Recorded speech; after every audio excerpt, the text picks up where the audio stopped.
putting my content top on. It's a thing. It's called white balance, look it up. Yesterday, if you were on my Instagram live on KGH Brand, I got red lipstick on this top. Actually, red cloud paint from Glossier to be exact.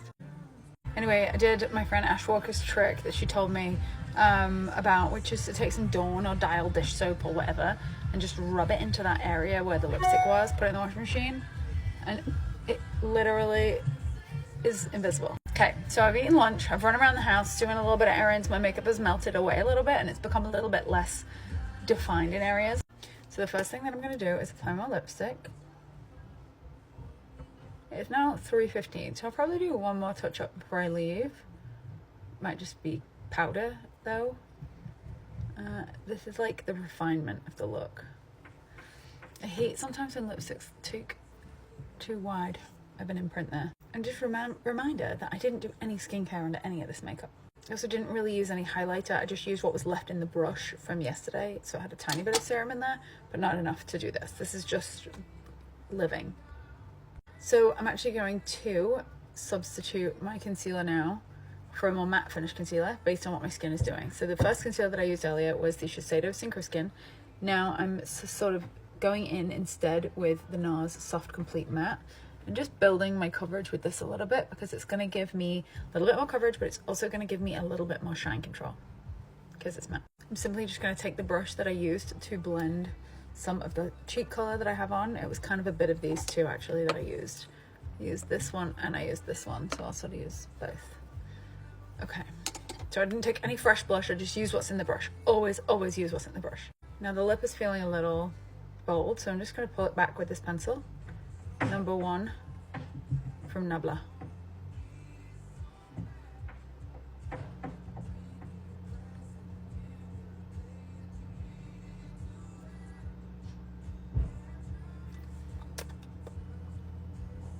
It went a little wide at the bottom again from just not being careful. And now I'm going to go in with powder because I really I like where this is. And so if I go in with powder now, I'm going to be able to like everything into place. So I've got the CL Protect and Perfect powder, I think it's called, in the number 1 shade. I'm using a little brush, number 6. Is this number 6? Number 6 KJH Spectrum. I'm just tapping it, almost blotting it like a blotting tool wherever I'm shiny to make sure that I don't lose more makeup throughout the day. And I might get a bit shiny later and I might want to powder before I go out.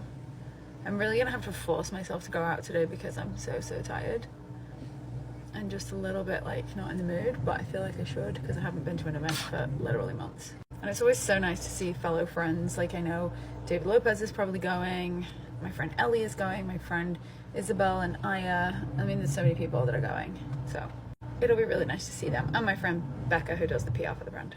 Okay, so I'm just using this powder to sort of sharpen up under my contour area there, same on the other side. And I always want to over powder ever so slightly before I'm going out to an event because my oils and my skin are gonna get into that a little bit anyway. Take a little small eyeshadow brush and just reblend in that crease just to remove any creasing. Same on the other side. If I want to, I can put a little bit of powder in here from the setting powder, but I can't do much because it's gonna transfer color, so just a tiny bit. Okay, and now after you've done powder, your setting powder with powder, you can start going in with powder, blush, powder, bronzer.